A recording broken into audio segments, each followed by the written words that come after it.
بلندیوں کو چھوتے دیو کامت پہاڑ، برفیلی چوٹیاں اور ان کے درمیان دل دہلا دینے والا خطرناک پتھریلا راستہ، اور اس راستے پر سائیکل چلانا یقینی طور پر کوئی آسان کام نہیں، لیکن پاکستانی خاتون سائیکلسٹ سمر خان کے لیے یہ کچھ بھی مشکل نہیں ہے۔ پاکستان کا بیافو گلیشیئر ہو یا افریقہ کی ماؤنٹ کیلی منجرو، سمر نے بلند ترین چوٹیوں کو سائیکل پر سر کر کے پاکستان کا پرچم بلند کیا، اور اب وہ ایڈونچر سپورٹس کو ملک میں عام کرنا چاہتی ہیں۔ 29 سالہ سمر خان کئی کھیلوں کی تربیت حاصل کر چکی ہیں، لیکن ہر کھیل عام کھیل سے مختلف ہے، چاہے مکسڈ مارشل آرٹس ہو، ماؤنٹین بائیکنگ یا پھر سنو بورڈنگ۔ ہر خطرناک کھیل میں سمر کو مہارت حاصل ہے۔ سمر کا تعلق خیبر پختونخوا کے علاقے دیر سے ہے۔ 2016 میں بیافو گلیشیئرز تک سائیکلنگ کرنا اور پھر افریقہ کی بلند چوٹی ماؤنٹ کیلی منجرو کو بھی 2 پہیوں پر سر کرنا سمر کے یادگار کارناموں میں سے ایک ہے، لیکن یہ سب کچھ حاصل کرنا ان کے لیے آسان نہیں تھا۔ سمر خان نے کہا کہ پشتون گھرانے سے تعلق اور پھر ایسا کھیل جس میں کوئی اور نہ ہو اور نہ ہی مستقبل کا کچھ پتہ ہو، شروع کرنا مشکل تھا۔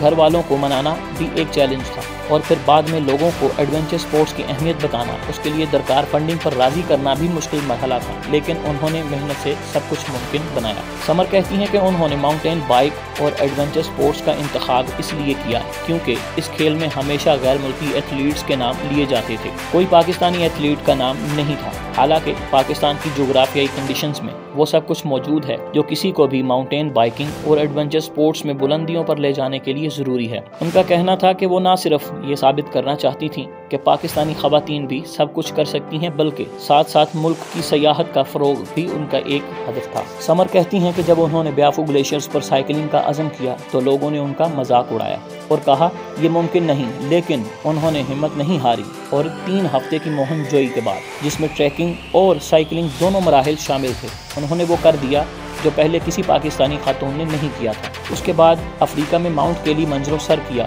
جس میں گھنے جنگلات سے ہوتے ہوئے صحرا اور پھر برفانی چوٹی سے سب کچھ طے کیا۔ ان دونوں چوٹیوں کو سر کرنا سمر کی زندگی تبدیل کر گیا، اور انہوں نے زندگی میں خطرات کا سامنا کرنا سیکھ لیا۔ سمر کہتی ہیں کہ ایڈونچر سپورٹس سے نہ صرف ایک اچھا ایتھلیٹ بنا جا سکتا ہے بلکہ اعتماد میں بھی اضافہ ہوتا ہے۔ سمر کی اب خواہش ہے کہ وہ پاکستان میں ایڈونچر سپورٹس کو باقاعدہ قومی سطح پر متعارف کروائیں اور ان کی باضابطہ فیڈریشن ہو جو ماؤنٹین بائیکنگ اور سنو بورڈنگ جیسے کھیلوں میں ایتھلیٹس کو آگے بڑھائیں۔ خود سمر کی بھی خواہش ہے کہ وہ ریکارڈ اٹمپٹ کے علاوہ انٹرنیشنل مقابلوں میں بھی پاکستان کی نمائندگی کریں، لیکن اس کے لیے فنڈنگ اور سپورٹ کی ضرورت ہے۔ ان کو اندازہ ہے کہ اس کھیل کو عام کرنے میں وقت لگے گا، لیکن وہ پھر بھی پر امید ہیں کہ پاکستان میں ایک دن اس کھیل کو بھی اپنا مقام ملے گا۔